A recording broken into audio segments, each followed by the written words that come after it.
ನ ಯಸ್ಯ ಸಖ್ಯಂ ಪುರುಷೋ ವೇತ್ತಿ ಸಖ್ಯುಃ ಸಖಾ ವಸನ್ ಸಂವಸತಃ ಪುರೇಸ್ಮಿನ್ ಗುಣೋ ಯಥಾ ಗುಣಿನೋ ವ್ಯಕ್ತ ದೃಷ್ಟಿ ತಸ್ಮೈ ಮಹೇಶಾಯ ನಮಸ್ಕರೋಮಿ. ಭಾಗವತ ಸಾರೋದ್ಧಾರಸ್ಯ 84-ದ್ವಿಶತತಮಃ ಶ್ಲೋಕಃ. 284ನೇಯ ಶ್ಲೋಕ. ಷಷ್ಠಸ್ಯ ಸ್ಕಂದಸ್ಯ ಚತುರ್ಥೇ ಅಧ್ಯಾಯೇ 24ತಮಃ ಅಯಂ ಶ್ಲೋಕಃ.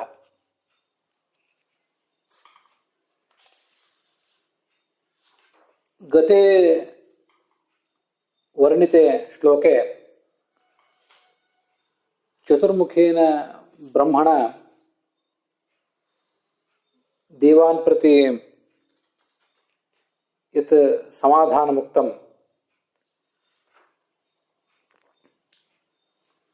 ಸಮಸ್ತಸ್ಯ ವಿಶ್ವಸ್ಯ ಉದ್ಭವ ಸ್ಥಿತಿ ಲಯ ಹೇತುಃ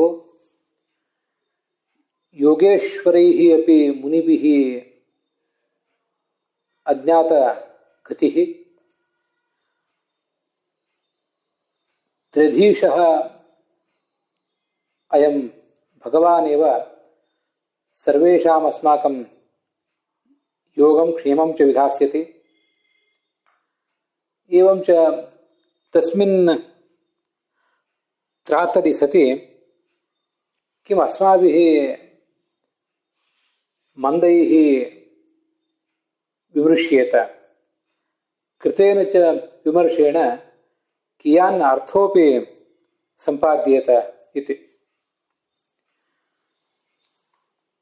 ತಸ್ಮಿನ್ನಪಿ ಶ್ಲೋಕೆ ವ್ಯಾಖ್ಯಾಸ್ಯಮಾನೆ ಅರಣ್ಯಕಾಚಾರ್ಯಃ ಭಗವಂತಂ ಸಖಾಯಂ ವರ್ಣಯಾಮಾಸ. ಯಶ್ಚ ಅನ್ಯೇನ ಕೃತಮುಪಕಾರಂ ಸ್ಮರತಿ ಸಹ ಕೃತಜ್ಞಃ ಇತ್ಯುಚ್ಯತೆ ಲೋಕೆ. ಭವತಿ ಚ ಉಪಕರ್ತುಃ ವಿಶೇಷತಃ ಪ್ರೀತಿಪಾತ್ರಂ.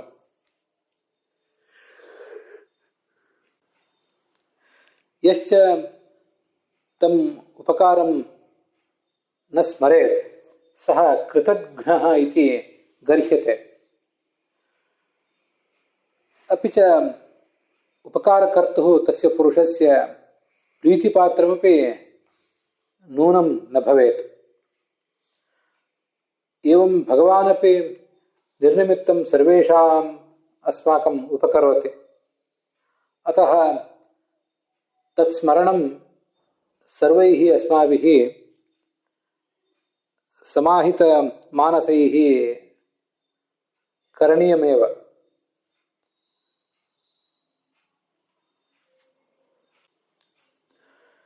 ಏವಂ ಚ ಜೀವಸ್ಯ ಭಗವತಾ ಸಾಕಂ ಯತ್ ಸಖ್ಯಂ ಶಾಸ್ತ್ರೇಷು ವರ್ಣ್ಯತೆ ತತ್ ಸಖ್ಯರೂಪಂ ಭಗವತಃ ಧರ್ಮಂ ಸರ್ವದಾ ಅಪಿ ಸಾಧಕಃ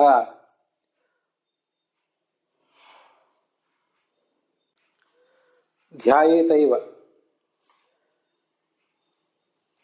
ಅತಃ ಭಗವತಃ ಪರಮೋ ಉಪಕಾರಿತ್ವಮೇವ ತೇನ ಸ್ಮೃತಂ ಭವತಿ. ಭಗವಾನ್ಸ್ತು ಕಥಂ ಪರಮೋಪಕಾರಿ ಇತ್ಯಯಂ ವಿಷಯಃ ವಿಶ್ವಸ್ಯ ಸ್ಥಿತಿಲಯೋದ್ಭವ ಹೇತುರಾದ್ಯಃ ಇತ್ಯಸ್ಮಿನ್ ಶ್ಲೋಕೆ ಸಮವರ್ಣಿತ. ಅಸ್ಮಿನ್ಸ್ತು ಶ್ಲೋಕೆ ಏತಾದೃಶಸ್ಯ ಪರಮೋಪಕರ್ತುಃ ಭಗವತಃ ಸಖ್ಯಂ ಕುತೋ ನಾಮ ಅಯಂ ಜೀವಃ ಸ್ಮರ್ತುಂ ನ ಪ್ರಭವತಿ ಇತ್ಯಯಂ ವಿಷಯಃ ನಿರೂಪ್ಯತೆ. ಭಗವಂತ ನಮಗೆ ಪರಮೋಪಕಾರಿ ಅಂತನ್ನೋದನ್ನು ಹಿಂದಿನ ಶ್ಲೋಕದಲ್ಲಿ ತಿಳಿಸಿದರು. ಭಗವಂತ ಪರಮೋಪಕಾರಿ, ಆದ್ದರಿಂದ ಅವನು ನಮಗೆ ಸಖ ಅನ್ನುವುದನ್ನು ಸಾಧಕ ಯಾವತ್ತೂ ಕೂಡ ಸ್ಮರಿಸ್ತಾನೇ ಇರಬೇಕು ಅಂತನ್ನೋದನ್ನು ಕೂಡ ಅಲ್ಲಿ ವರ್ಣನೆ ಮಾಡಿದರು. ಇಷ್ಟು ಭಗವಂತ ನಮಗೆ ಪರಮೋಪಕಾರಿ ಆಗಿದ್ದ ಮೇಲೆ ನಾವು ಅವನನ್ನು ಮರೀತೀವಿ ಯಾಕೆ ಅಂತ ಒಂದು ಜಿಜ್ಞಾಸೆ ನಮಗೆ ಸಹಜವಾಗಿ ಬರ್ತದೆ. ಈ ಜಗತ್ತಿನಲ್ಲೇ ತುಂಬ ಒಂದು ಸಣ್ಣ ಉಪಕಾರ ಮಾಡಿದವರನ್ನು ಕೂಡ ನಾವು ಮೇಲಿದ ಮೇಲೆ ಸ್ಮರಿಸ್ಕೋತಾ ಇರ್ತೇವೆ. ಹಾಗಿದ್ದಾಗ ಇಂಥ ಪರಮೋಪಕಾರ ಮಾಡಿದಂತಹ ಭಗವಂತನನ್ನ ನಾವ್ಯಾಕೆ ಮರಿತೀವಿ? ಇದಕ್ಕೆ ಕಾರಣ ಏನು ಅನ್ನೋದೊಂದು ತುಂಬ ಸೋಜಿಗದ ಸಂಗತಿನೇ. ಇದೊಂದು ಆಶ್ಚರ್ಯದ ಸಂಗತಿನೇ. ಆದರೆ ಅದರ ಕಾರಣವನ್ನ ದಕ್ಷ ಪ್ರಜಾಪತಿ ಈ 6ನೇ ಸ್ಕಂದದ 4ನೇ ಅಧ್ಯಾಯದ 24ನೇ ಶ್ಲೋಕದಲ್ಲಿ ಹೀಗೆ ವಿವೇಚಿಸ್ತಾನೆ.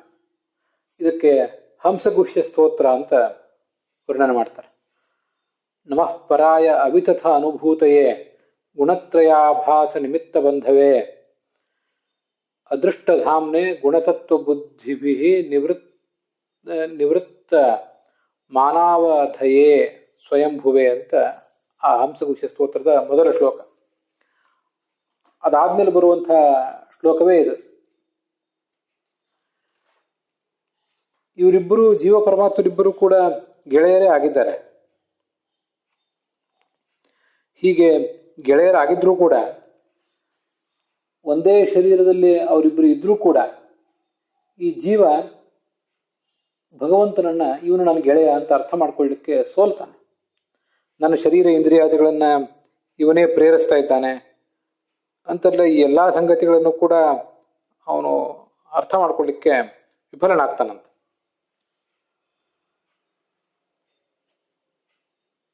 ಕೆಲವು ಬಾರಿ ಒಬ್ಬ ಸೇವಕ ಪ್ರಭುವಿನ ಮುಂದೆ ನಿಂತಿದ್ರೂ ಕೂಡ ಆ ಪ್ರಭುವಿಗೆ ಈತನ ಬಗ್ಗೆ ಒಳ್ಳೆಯ ಪ್ರೀತಿನೇ ಇದ್ರೂ ಕೂಡ ಇದೆಲ್ಲ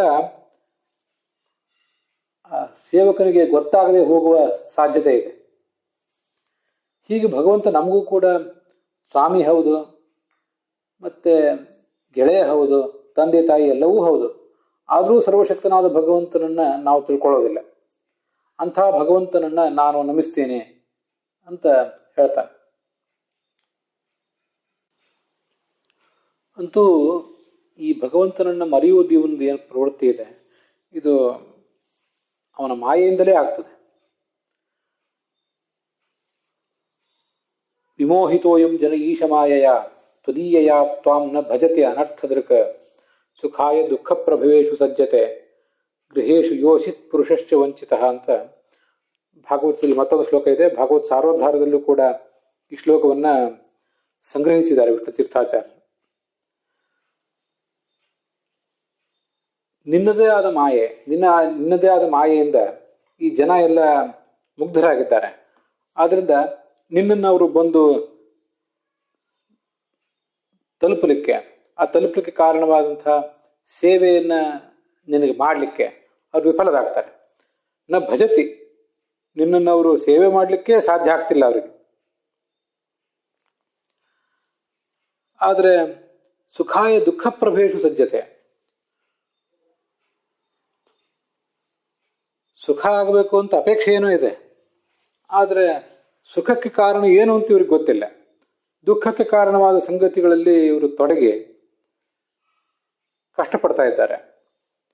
ಗೃಹೇಶು ಯೋಷಿತ್ ಪುರುಷಶ್ಚ ವಂಚಿತ. ಒಟ್ಟಾರೆ ಯೋಷಿತ್,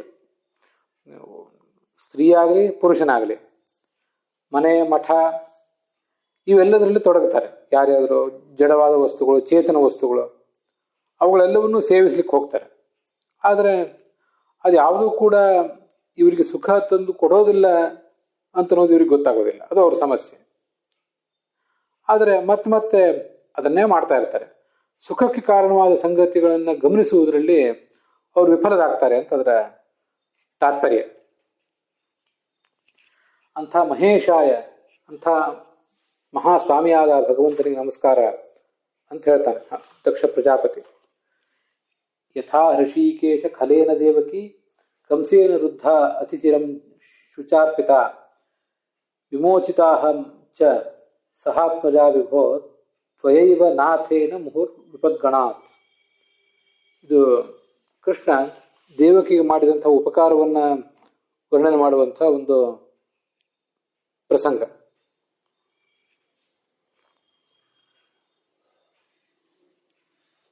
285ನೇ ಶ್ಲೋಕ ಮತ್ತು 286ನೇ ಶ್ಲೋಕ ಇವೆರಡನ್ನೂ ಒಟ್ಟಿಗೆ ಹೇಳಿದಂತೆ ಕಾಣಿಸ್ತದೆ ಇಲ್ಲಿ. 1ನೇ ಸ್ಕಂದದ 8ನೇ ಅಧ್ಯಾಯದ 26ನೇ ಮತ್ತು 27ನೇ ಶ್ಲೋಕ. ಒಂದು ದೇವಕಿಗೆ ಮಾಡಿದ ಉಪಕಾರ, ಇನ್ನೊಂದು ಕುಂತಿಗೆ ಮಾಡಿದಂಥ ಉಪಕಾರ.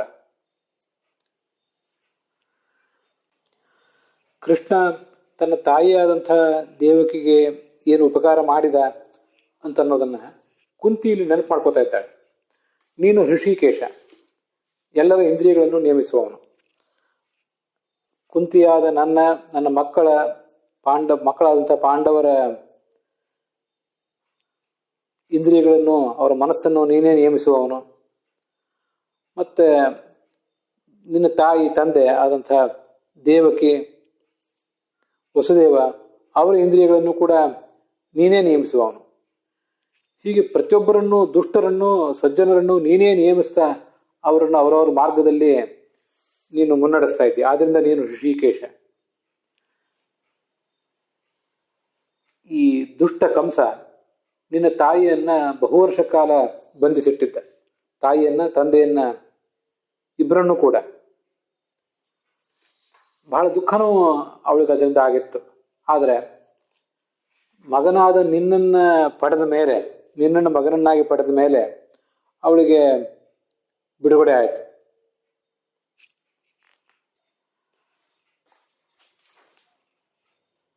ಹಾಗೆ ನನಗೂ ಕುಂತಿಗೂ, ನಿನ್ನ ಸೋದರತೆ ಆದಂಥ ನನಗೂ ಮತ್ತು ನನ್ನ ಮಕ್ಕಳಿಗೂ ಮೇಲಿನ ಮೇಲೆ ಬಂದಂಥ ಆಪತ್ತನ್ನೆಲ್ಲ ನೀನೇ ಪರಿಹರಿಸಿದಿ ಅಂತ ಹೇಳ್ತಾ ಇದ್ದಾಳೆ ಅವಳು.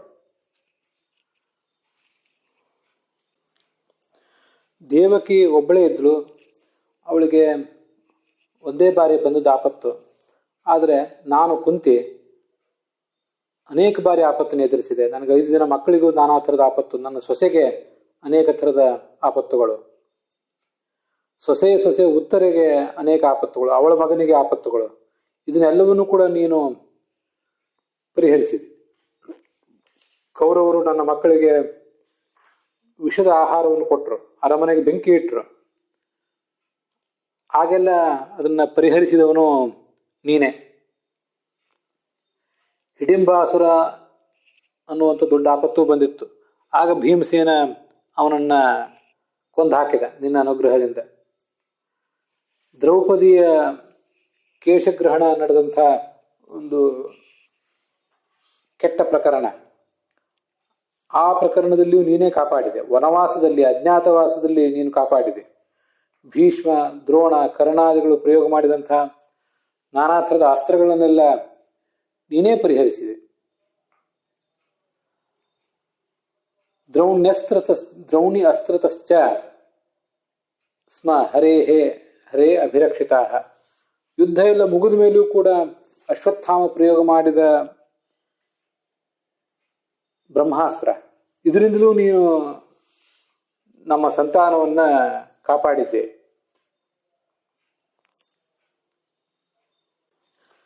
ಈ ಶ್ಲೋಕದಿಂದ ನಮಗೆ ತಿಳಿಯುವುದೇನೆಂದರೆ, ಭಗವಂತ ಮತ್ತೊಬ್ಬರಿಗೆ ಮಾಡಿದ ಉಪಕಾರವನ್ನು ನಾವು ನೆನಪಿಸ್ಬೇಕು.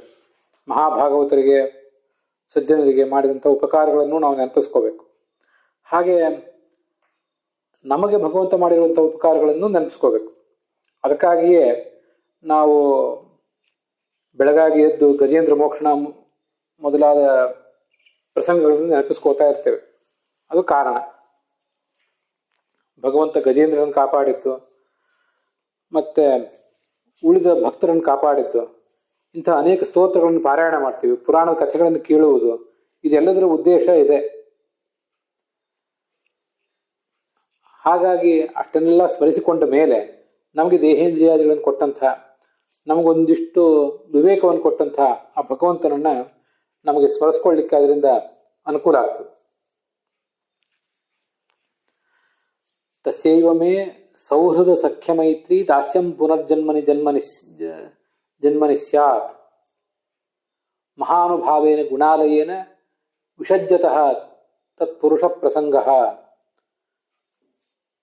ಇದು ಸುಧಾಮ ಕೃಷ್ಣ ತನಗೆ ಮಾಡಿದ ಪರಮಾನುಗ್ರಹವನ್ನು ಕೊಂಡಾಡುವಂಥ ಒಂದು ಪ್ರಸಂಗ.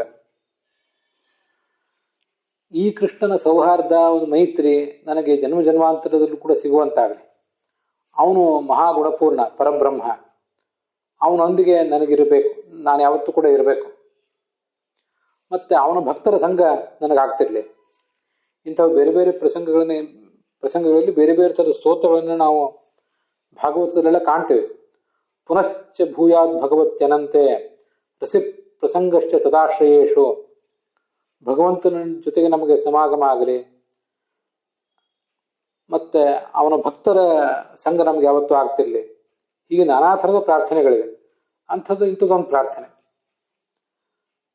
ತಸ್ಯೈವ, ಆ ಭಗವಂತನ ಸೌಹೃದ, ಸ್ನೇಹ, ಸಖ್ಯ ಇದು ನನಗಿರಲಿ.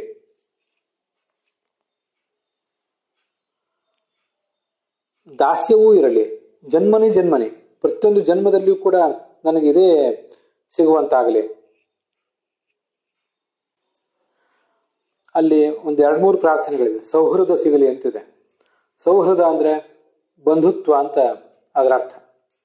ಅವನು ನನಗೆ ಬಂಧುವಾಗಲಿ. ಮತ್ತು ಸಖ್ಯ ಅಂದರೆ ಪರಮೋಪಕಾರಿ ಆಗಲಿ.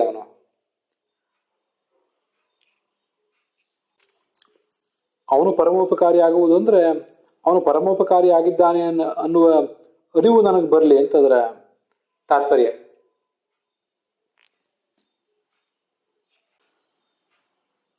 ಮುಂದೆ ಮೈತ್ರಿ ಅಂತ ಒಂದು ಶಬ್ದ ಇದೆ. ಜೊತೆಗೆ ಸೇರಿ ಅಧ್ಯಯನ ಮಾಡಿದ ಕಾರಣದಿಂದಾಗಿ ಒಂದು ಮೈತ್ರಿ, ಅದೂ ನನಗಿರಲಿ. ಮತ್ತೆ ದಾಸ್ಯ ಅಂದರೆ ಪುಂಡಧಾರಣಾಧಿಕಂ ದಾಸ್ಯಂ. ದಾಸ್ಯ ಅಂದರೆ ನಾವೆಲ್ಲರೂ ಕೂಡ ಹೀಗೆ ಅರ್ಥ ಮಾಡ್ಕೊಂಡಿರ್ತೀವಿ, ಅವನ ಸೇವೆ ನಾವು ಮಾಡುವಂತಾಗಲಿ, ಆ ಭಗವಂತನ ಸೇವೆ ಮಾಡುವಂತಾಗಲಿ ಅಂತ ನಾವೆಲ್ಲ ಅದು ಅರ್ಥ ಮಾಡ್ಕೋತೀವಿ. ಆದರೆ ದಾಸ್ಯ ಅಂದರೆ ಅದೊಂದೇ ಅಲ್ಲ. ಪುಂಡಧಾರಣಾಧಿಕಂ, ಭಗವಂತನ ಅರ್ಪಿತವಾದಂತಹ ತುಳಸಿ, ಪುಷ್ಪ ಇತ್ಯಾದಿಗಳನ್ನು ಧರಿಸುವುದು, ಮತ್ತು ತೀರ್ಥವನ್ನು ಸೇವಿಸುವುದು, ಗಂಧವನ್ನು ಸೇವಿಸುವುದು, ಗೋಪಿಚಂದನವನ್ನು ಸೇವಿಸುವುದು, ಇದೆಲ್ಲವೂ ದಾಸ್ಯವೇ ಇದೆ. ಅದೆಲ್ಲವೂ ಕೂಡ ನಮಗೆ ಸಿಗುವಂತಾಗಲಿ ಅಂತ ಕೇಳ್ಕೊತಾ ಇದ್ದಾರೆ. ಅದನ್ನು ಸ್ವಲ್ಪ ವಿಸ್ತರಿಸಿ ಹೇಳಬೇಕು ಅಂತ ನನಗನಿಸ್ತು. ದಾಸ್ಯ ಅಂದರೆ ಅದು ಪುಂಡಧಾರಣಾಧಿಕಂ ಅಂತಿದೆ. ಊರ್ಧ್ವಪುಂಡ ಮೊದಲಾದವುಗಳನ್ನು ಧರಿಸುವುದು ಅಂತ ಅದರ ತಾತ್ಪರ್ಯ ಆಗ್ತದೆ. ಅದು ಮೊದಲಾದವುಗಳನ್ನು ಧರಿಸುವುದು ಅಂದರೆ ಒಟ್ಟಾರೆ ಅಲ್ಲಿ ಭಗವಂತ ಕೊಟ್ಟದ್ದನ್ನು ಧರಿಸುವುದು. ಭಗವಂತನಿಗೆ ಹಚ್ಚಿದ ಗಂಧ, ಭಗವಂತನಿಗೆ ಹಚ್ಚಿದ ಗೋಪಿಚಂದ, ಭಗವಂತ ತುಳಿದ ಏನು ಮಣ್ಣಿದೆ ಆ ಮಣ್ಣನ್ನು ಸೇವಿಸುವುದು. ಈಗ ಎಲ್ಲವೂ ಕೂಡ ಭಗವಂತ ಏನು ನಮಗೆ ತಾನು ಉಪಯೋಗಿಸಿ ಕೊಟ್ಟಿದ್ದಾನೆ ಅದು, ಅಥವಾ ಭಗವಂತನ ಆ ದಿವ್ಯ ಮಂಗಲ ವಿಗ್ರಹಕ್ಕೆ ಏನು ಸ್ಪರ್ಶ ಆಗಿದೆ ಅದು, ಇಂಥದ್ದೆಲ್ಲವೂ ಕೂಡ ನಮಗೆ ಸಿಗಲಿ. ಗೋಪಿಚಂದನ, ಗಂಧ, ತುಳಸಿ, ಪುಷ್ಪ, ನೈವೇದ್ಯ ಹೀಗೆಲ್ಲವೂ ಕೂಡ ನಮಗೆ ಸಿಗುವಂತಾಗಲಿ ಅಂತ ಅದರ ತಾತ್ಪರ್ಯ. ತತ್ ಸರ್ವಮಪಿ ಅಲ್ಲಿ. ಹಾಗಾದರೆ ಭಗವಂತ ಉಪಯೋಗ ಮಾಡಿದ ಏನೇನು ಸಂಗತಿಗಳಿವೆ ಆ ಶೇಷಗಳು ನಮಗೆ ಸಿಗಲಿ ಅಂತಿದೆಯಲ್ಲ. ಹಾಗಾದರೆ ಅಲ್ಲಿ ನಾವು ಪ್ರಾರ್ಥನೆ ಮಾಡಬೇಕಾದಂಥ ಮತ್ತೊಂದು ದೊಡ್ಡ ಸಂಗತಿ ಇದೆ. ವ್ಯಾಸೋಚ್ಛಿಷ್ಟಂ ಜಗತ್ ಸರ್ವಂ ಅಂತ. ಈ ಜಗತ್ತಿನ ಸಕಲ ಸಾಹಿತ್ಯವೂ ಕೂಡ ಭಗವಂತನ ಒಂದು ಉಚ್ಚಿಷ್ಟ, ಅದು ವ್ಯಾಸರೂಪಿಯಾದ ಭಗವಂತನ ಉಚ್ಚಿಷ್ಟ ಅದು ಅಂತ ವರ್ಣನೆ ಮಾಡ್ತಾರೆ. ನಾವು ಆಡುವ ಯಾವ ಮಾತು, ನಾವು ಆಡುವಂತಹ ಯಾವುದೇ ಹಾಡು, ನಾವು ಮಾಡುವಂತಹ ಯಾವುದೇ ವಿಮರ್ಶೆ, ಇದು ಯಾವುದೂ ಕೂಡ ಹೊಸದಲ್ಲ. ಎಲ್ಲವೂ ಭಗವಂತ ಈ ಹಿಂದೆ ಮಾಡಿಕೊಟ್ಟದ್ದನ್ನೇ, ಬೇರೆ ಬೇರೆ ರೂಪದಲ್ಲಿ ಬೇರೆ ಬೇರೆ ಗ್ರಂಥಗಳಲ್ಲಿ ಆತ ಮಾಡಿಕೊಟ್ಟದ್ದನ್ನೇ ನಾವಿವತ್ತು ಉಪಯೋಗಿಸ್ತಾ ಇರ್ತೇವೆ. ಅದರಲ್ಲೂ ವಿಶೇಷತಃ ವ್ಯಾಸರು ಮಹಾಭಾರತ, ಭಾಗವತ, ಪುರಾಣಾದಿಗಳನ್ನು ರಚನೆ ಮಾಡಿದರು, ಬ್ರಹ್ಮಸೂತ್ರಗಳನ್ನು ರಚಿಸಿದರು. ಆ ಮೂಲಕ ಅವ್ರು ಏನು ಕೊಟ್ಟರು, ತಾವು ಉಪಯೋಗ ಮಾಡಿ ಏನು ಕೊಟ್ಟರು, ಆ ಉಪಯೋಗ ಮಾಡಿದ್ದನ್ನು ನಾವು ಇವತ್ತು ಸ್ವೀಕಾರ ಮಾಡ್ತಾ ಇದ್ದೇವೆ. ಭಾರತ ಭಾಗವತಾದಿಗಳನ್ನು ಮತ್ತು ವೇದಾದಿ ಶಾಸ್ತ್ರಗಳನ್ನು. ಹೀಗೆ ಪುಂಡ್ರಧಾರಣಾದಿಗಳನ್ನು ಮಾಡುವುದು. ಪುಂಡ್ರ ಅಂದರೆ ನಾಮ, ನಾವು ಹಣೆಯ ಮೇಲೆ, ಭುಜಗಳ ಮೇಲೆ, ಎದೆಯ ಮೇಲೆ, ಹೊಟ್ಟೆ ಮೇಲೆ ಹಚ್ಕೋತೀವಲ್ಲ ಅದೇ ಪುಂಡ್ರ. ಅದು ಗೋಪಿಚಂದ್ರದಿಂದ ಹಚ್ಕೊಂಡ್ರೆ ಗೋಪಿಚಂದ್ರ ಅವನು ತುಳಿದಾಡಿದ, ಅವನ ಪಾದಸ್ಪರ್ಶವಾದ ಮಣ್ಣು. ಗಂಧ ಅಂದರೆ ಅವನಿಗೆ ನಾವು ಹಚ್ಚಿದ ಗಂಧ, ಅದರ ಶೇಷ. ಹೀಗೆ ಭಗವಂತನ ದಿವ್ಯ ಮಂಗಳ ವಿಗ್ರಹಕ್ಕೆ ಏನು ಸಂಪರ್ಕ ಬಂದಿದೆ ಅದರ ಶೇಷ ನಮಗೆ ಬೇಕು ಅಂತ ಪ್ರಾರ್ಥನೆ. ಇದು ದಾಸ್ಯ. ನಾವು ಮಾಡಬೇಕಾದ ದಾಸ್ಯದ ಪರಾಕಾಷ್ಠೆ ಅಂದರೆ ಆ ಭಗವಂತ ತನ್ನ ಬಾಯಿಯಿಂದ ಉಚ್ಚರಿಸಿದ ವೇದಗಳನ್ನೇ ನಾವು ಹೇಳ್ತಾ ಇದ್ದೀವಿ, ಅವನು ಕೊಟ್ಟ ಮಹಾಭಾರತವನ್ನೇ ನಾವು ಹೇಳ್ತಾ ಇದ್ದೀವಿ. ಅದು ದೊಡ್ಡ ದಾಸ್ಯ. ಅದನ್ನೇ ಪಾರಾಯಣ ಮಾಡ್ತೀವಿ, ಅದನ್ನೇ ಪ್ರವಚನ ಮಾಡ್ತೀವಿ. ಅವನು ಕೊಟ್ಟ ಗಾಯತ್ರಿಯನ್ನೇ ನಾವು ನಿತ್ಯ ಪಾರಾಯಣ ಮಾಡ್ತಾ ಇದ್ದೀವಿ. ಅದು ದೊಡ್ಡ ದಾಸ್ಯ ಅಂತ ಹೀಗೆ ನಾವು ತಿಳ್ಕೊಳ್ಬೇಕು. ಅಲ್ಲಿ ಸೌಹೃದಂ ಅಂದರೆ ಬಂಧುತ್ವಂ ಅಂತ ಬಂತು. ಉಳಿದವರೆಲ್ಲರೂ ನಮಗೆ ರಕ್ತ ಸಂಬಂಧದಿಂದ ಬಂಧುಗಳಾಗ್ತಾರೆ ಕೆಲವರು, ಇನ್ನು ಕೆಲವರು ಬೀಗತನದಿಂದ ಬಂಧುಗಳಾಗ್ತಾರೆ. ಇವನು ಸುಹೃತ್. ಸುಹೃತ್ ಅಂದರೆ ಸಮಾನವಾದ ಹೃದಯ ಉಳ್ಳವನು, ಒಳ್ಳೆಯ ಹೃದಯ ಉಳ್ಳವನು, ನಮ್ಮ ಬಗ್ಗೆ ಯಾವತ್ತೂ ಕೂಡ ಶೋಭನವಾದಂಥ ಶ್ರೇಷ್ಠವಾದ ವಿಚಾರಗಳನ್ನೇ ಮಾಡುವವನು, ಕೆಟ್ಟದನ್ನೆಂದು ಬಗೆಯುವವನಲ್ಲ, ಒಳ್ಳೆಯದನ್ನೇ ಬಗಿತಾನೆ. ಒಳ್ಳೆಯ ಹೃದಯ ಉಳ್ಳವನು ನಮ್ಮ ಬಗ್ಗೆ, ಬೈ ಹಾರ್ಟ್ ನಮಗೆ ಯಾವತ್ತೂ ಕೂಡ ವಿಶ್ ಮಾಡುವಂಥವನು. ಇದು ಸೌಹೃದ ಅಂದರೆ. ಸಖ್ಯ ಅಂದರೆ ಪರಮೋಪಕಾರಿತ್ವ. ಈ ಹಿಂದಿನ ಶ್ಲೋಕಕ್ಕೂ ಇವತ್ತಿನ ಶ್ಲೋಕಕ್ಕೂ ಅನ್ವಯಿಸಿ ನಾವು ನೋಡಬಹುದಾದಂಥ ಒಂದು ಸಂಗತಿ ಇದೆ. ಪಾಪಾನ್ ನಿವಾರಯತಿ ಯೋಜಯತೆ ಹಿತಾಯ ಗುಹ್ಯಾನಿ ಗೂಹತಿ ಗುಣಾನ್ ಪ್ರಕಟೀಕರೋತಿ ಆಪದ್ಗತಂ ಚ ನ ಜಹಾತಿ ದದಾತಿ ಕಾಲೇ ಸನ್ಮಿತ್ರ ಲಕ್ಷಣಮಿದಂ ಪ್ರವದಂತಿ ಸಂತಹ ಅಂತ ಸಂಸ್ಕೃತದ ಒಂದು ಸುಭಾಷಿತ. ಪಾಪಾನ್ ನಿವಾರಯತೆ, ಇದು ಒಬ್ಬ ಮಿತ್ರನ ಲಕ್ಷಣ ಅಂತೀವಲ್ಲ. ನಾವು ಏನಾದ್ರು ತಪ್ಪು ಮಾಡ್ತಾ ಇದ್ರೆ ನಮ್ಮನ್ನ ಅವನಿಗೆ ತಡಿಬೇಕು. ಯೋಜಯತೆ ಹಿತಾಯ, ಹಿತವಾದ ಕೆಲಸ ಮಾಡುವಂತೆ, ಜಗತ್ತಿಗೆ ಹಿತವಾಗುವಂಥದ್ದು ಮತ್ತೆ ತನಗೂ ಹಿತವಾಗುವಂಥ ಕೆಲಸವನ್ನ ನಮ್ಮ ಕೈಯಿಂದ ಮಾಡಿಸ್ಬೇಕು. ಗುಹ್ಯಾನಿ ಗೂಹತೆ, ನಮ್ಮಲ್ಲಿ ಏನಾದರೂ ಗುಪ್ತವಾದ ಸಂಗತಿಗಳಿದ್ರೆ ಅದನ್ನೆಲ್ಲ ಜಗತ್ತಿಗೆ ಬೆಳಕಿಗೆ ತರಬಾರ್ದು.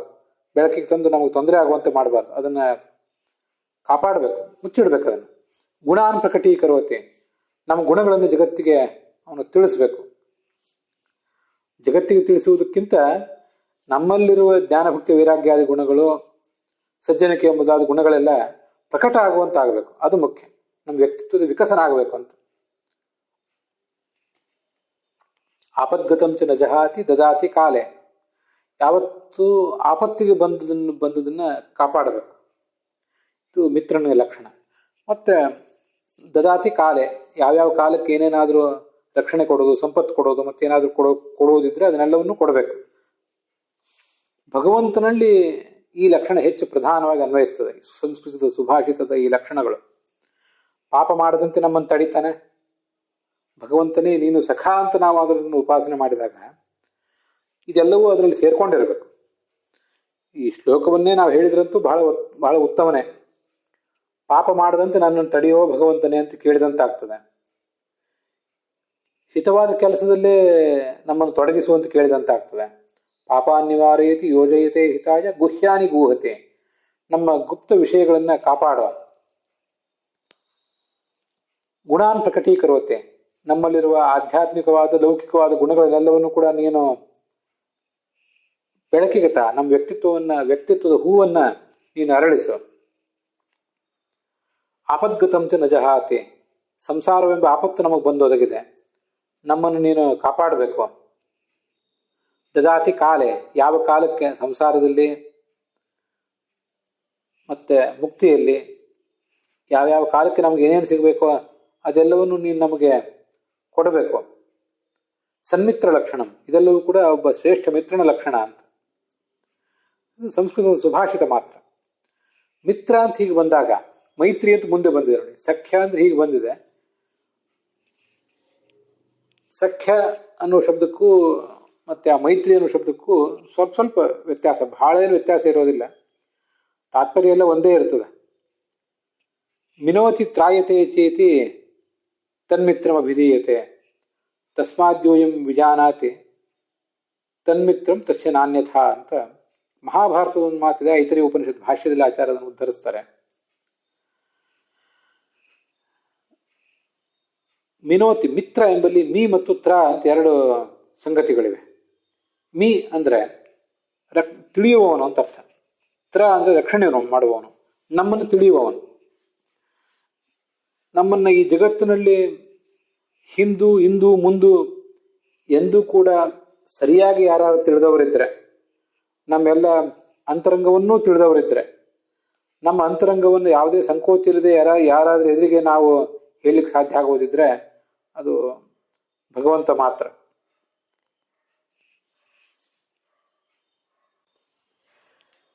ಹೀಗೆ ಅವನು ನಮ್ಮನ್ನು ತಿಳಿದಿದ್ದಾನೆ. ನಾವು ಅವನನ್ನು ಪೂರ್ಣವಾಗಿ ತಿಳಿದೇ ಇರಬಹುದು, ಆದರೆ ಅವನು ಮಾತ್ರ ನಮ್ಮನ್ನು ತಿಳಿದೇ ಇದ್ದಾನೆ.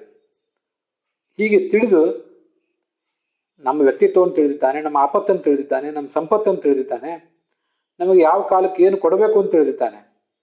ಹೀಗೆಲ್ಲವನ್ನೂ ತಿಳಿಯುವುದರಿಂದ ಮತ್ತೆ ತ್ರಾಯತೆ ರಕ್ಷಣೆ ಕೊಡುವುದರಿಂದ ಆತನನ್ನು ನಾವು ಮಿತ್ರ ಅಂತನ್ಬೇಕಂತ. ಯಾರು ಯಾರನ್ನು ತಿಳಿತಾರೋ ಕಾಪಾಡ್ತಾರೋ ಅವರನ್ನೇ ಮಿತ್ರ ಅಂತನ್ಬೇಕು. ತನ್ಮಿತ್ರಂ ತಸ್ಯ ನಾನ್ಯಥ. ಅದಿಲ್ಲದೆ ಹೋದ್ರೆ ಆತನ ಮಿತ್ರ ಅಂತ ಹೇಳುವುದಕ್ಕೆ ಏನು ಅರ್ಥ ಇಲ್ಲ ಅಂತಾರೆ.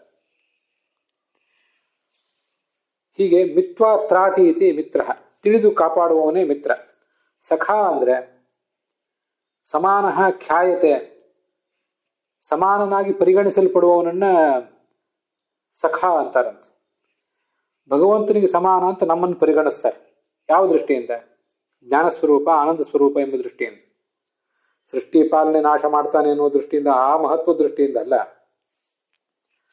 ಜ್ಞಾನಾನಂದ ಸ್ವರೂಪ ಎಂಬ ದೃಷ್ಟಿಯಿಂದ ನಮ್ಮನ್ನ ಆತನಿಗೆ ಸಮಾನನಾಗಿ ಪರಿಗಣಿಸ್ತಾರೆ. ಆದ್ರಿಂದ ನಾವು ಆತನಿಗೆ ಗೆಳೆಯರು, ಅವನು ನಮಗೆ ಗೆಳೆಯ. ಹೀಗೆ ಸಖ ಎಂಬ ಶಬ್ದಕ್ಕೆ ಹೀಗರ್ಥ, ಮಿತ್ರ ಎಂಬ ಶಬ್ದಕ್ಕೆ ಹೀಗರ್ಥ. ಸುಹೃತ್ ಅಂದ್ರೆ ಹೃದಯ ಅಂದ್ರೆ ಹೃದ್ಗತವಾದ ಅಭಿಪ್ರಾಯ, ಒಂದು ಉತ್ತಮವಾದ ಹೃದ್ಗತವಾದ ಅಭಿಪ್ರಾಯ ಇದ್ದವನು, ಮನಸ್ಸಿನಲ್ಲಿ ಶ್ರೇಷ್ಠ ಅಭಿಪ್ರಾಯವನ್ನೇ ತುಂಬಿಕೊಂಡವನು, ಎಂದೂ ಕೆಟ್ಟದನ್ನು ಬಗೆಯುವವನಲ್ಲ, ಒಳ್ಳೆಯದನ್ನೇ ಬಗೆಯುವವನು ಅಂತ ಅದರ ತಾತ್ಪರ್ಯ ಆಗ್ತದೆ. ಹೀಗೆ ಭಗವಂತ ನಮಗೆ ಸುಹೃತ್, ಅವನು ನಮಗೆ ಸಖ, ಅವನು ನಮಗೆ ಮಿತ್ರ, ಈ ಮೂರು ಶಬ್ದದ ಅರ್ಥ ನೋಡಿದ್ವಿ. ನಾವು ಅವನಿಗೆ ದಾಸರು. ಹಾಗಾದ್ರೆ ದಾಸ ಅನ್ನೋ ಶಬ್ದಕ್ಕೊಂದು ಅರ್ಥ ನೋಡ್ಬೇಕು. ಅದು ಕೂಡ ತುಂಬಾ ಸುಂದರವಾದ ಅರ್ಥವನ್ನೇ ಸಂಸ್ಕೃತದಲ್ಲಿ ಹೇಳ್ತದೆ. ಕೋಶಗಳಲ್ಲಿ ಅದಕ್ಕೆ ಬೇರೆ ಬೇರೆ ಅರ್ಥಗಳನ್ನ ಹೇಳೋ ಪ್ರಯತ್ನ ಮಾಡ್ತಾರೆ. ದಸತಿ ಇತಿ ದಾಸಃ, ಹೀಗೆಲ್ಲ. ಆದರೆ ಯಾವ ಧಾತುವಿನಿಂದ ಅದು ಹುಟ್ಟಿದ್ದು ಅಂತ ಕೆಲವು ಕೋಶಗಳಲ್ಲಿ ಅದನ್ನು ಅವರು ಸ್ಪಷ್ಟಪಡಿಸೋದಿಲ್ಲ. ದಸು ಉಪಕ್ಷಯ ಅಂತ ಕೆಲವೊಂದು ಧಾತು ಇದೆ, ದಸಿ ದರ್ಶನ ಅಂತ ಹೀಗೊಂತ ಧಾತು ಇದೆ. ಹೀಗೆ ಬೇರೆ ಬೇರೆ ಥರದ ಧಾತುಗಳು ಕಂಡು ಬರ್ತವೆ.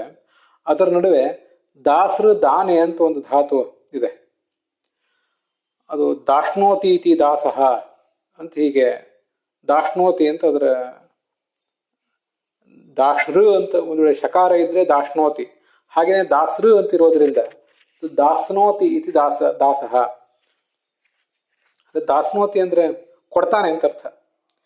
ಈ ದಾಸನಾದವನು ತನ್ನ ಸಮಯವನ್ನ, ತನ್ನ ಶಕ್ತಿಯನ್ನೆಲ್ಲ ಮಾಲೀಕನಿಗಾಗಿ ಕೊಡ್ತಾನೆ, ಮೀಸಲಾಗಿಡ್ತಾನೆ. ನಾವು ಭಗವಂತನಿಗೆ ನಮ್ಮದಾದ ಎಲ್ಲವನ್ನೂ ಕೂಡ ಕೊಡ್ತೇವೆ. ಸಖ್ಯಂ ಆತ್ಮ ನಿವೇದನಂ, ಕೊನೆಗೆ ನಮ್ಮನ್ನೇ ನಾವು ಕೊಟ್ಕೋತೇವೆ. ಆದ್ರಿಂದ ನಮ್ಮನ್ನ ನಾವು ದಾಸರು ಅಂತ ಅನ್ಬೇಕು. ಅದಲ್ಲದೆ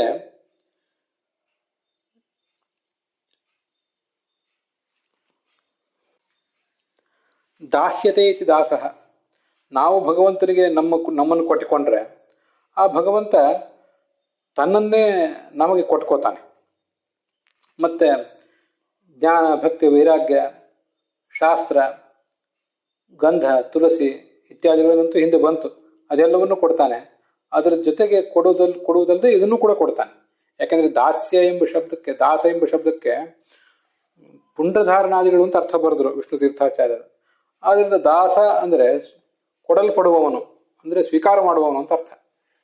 ಭಗವಂತನಿಂದ ಕೊಟ್ಟದ್ದನ್ನು ಸ್ವೀಕಾರ ಮಾಡುವವನು. ಹೀಗೆ ಅರ್ಥ ಆದಾಗ ಏನು ಕೊಡ್ತಾನೆ ಅಂತ ಪ್ರಶ್ನೆ ಬಂದ್ರೆ, ಬೇರೆ ಯಾರಾದ್ರೂ ಆದ್ರೆ ಏನ್ ಕೊಡ್ತಾರೆ ಅಂತ ಕೇಳಬೇಕು. ಇವ್ರು ಕೊಡ್ತಾರೆ ಅಂದ್ರೆ ಏನ್ ಕೊಡ್ತಾರೆ ಅಂತ ಒಂದೇ ಏನೋ ಕೊಡ್ತಿರ್ತಾರೆ, ಎಲ್ಲವನ್ನೂ ಕೊಡುವ ಶಕ್ತಿ ಅವ್ರಿಗಿರೋದಿಲ್ಲ. ಭಗವಂತ ಕೊಡ್ತಾನೆ ಅಂತ ಪ್ರಶ್ನೆ ಬಂದಾಗ ಏನು ಕೊಡ್ತಾನೆ ಅಂತ ಪ್ರಶ್ನೆ ಕೇಳಲೇಬೇಕಾಗಿಲ್ಲ. ಯಾಕಂದ್ರೆ ಅವನು ಕೊಡದೇ ಇರುವುದು ಏನಿದೆ? ಗಂಧ ಕೊಡ್ತಾನೆ, ತುಳಸಿ ಕೊಡ್ತಾನೆ, ಅನ್ನ ಆಹಾರಾದಿಗಳನ್ನು ಕೊಡ್ತಾನೆ, ಬುದ್ಧಿ ಕೊಡ್ತಾನೆ, ಜ್ಞಾನ ಭಕ್ತಿ ವೈರಾಗ್ಯಾದಿಗಳನ್ನು, ಕೊನೆಗೆ ಮೋಕ್ಷವನ್ನು ಕೂಡ ಕೊಡ್ತಾನೆ.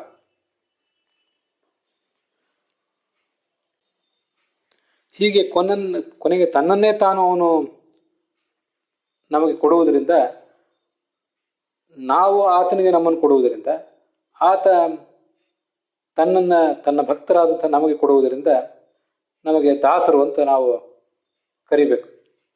ಹೀಗೆ ದಾಸ್ಯ ಎಂಬ ಧರ್ಮವನ್ನು ಆಚರಿಸಬೇಕು ಅಂತ ಹೇಳ್ತಾನೆ. ಇಂಥ ಪ್ರಾರ್ಥನೆ ನಾವು ಮಾಡಬೇಕು. ಅವನು ಮಹಾನುಭಾವ, ಅವನು ಗುಣಪರಿಪೂರ್ಣ. ಹೀಗೆ ಭಗವಂತನ ಜೊತೆಗೆ ನಾನು ವಿಷಜ್ಯತಃ ಸಂಪರ್ಕ ಮಾಡಿದರೆ, ಅವನ ಸಂಘವೇ ನನಗೆ ಮತ್ತೆ ಸಿಗ್ತಾ ಇದ್ದರೆ, ಅವನ ಭಕ್ತರ ಸಂಘವೂ ಕೂಡ ಸಿಗ್ತದೆ, ತತ್ಪುರುಷ ಪ್ರಸಂಗನೂ ಆಗ್ತದೆ. ಭಗವಂತನನ್ನು ಹಿಡಿದ್ರೆ ಭಾಗವತರು ಸಿಗ್ತಾರೆ, ಭಾಗವತನನ್ನು ಹಿಡಿದ್ರೆ ಭಗವಂತನೂ ಸಿಗ್ತಾನೆ. ಹೀಗೆ ಎರಡೂ ಒಂದಕ್ಕೊಂದು ಪೂರಕ. ಹೀಗೆ ಸುಧಾಮ ಹೇಳಿದಂತೆ ನಾವು ಭಗವಂತನನ್ನು ಪ್ರಾರ್ಥಿಸಬೇಕು. ಅಲ್ಲಿಗೆ 287ನೇ ಶ್ಲೋಕದ ವಿವರದೊಂದಿಗೆ ಇವತ್ತಿನ ಈ ಭಾಗ ಸಮಾಪ್ತವಾಗಿದೆ.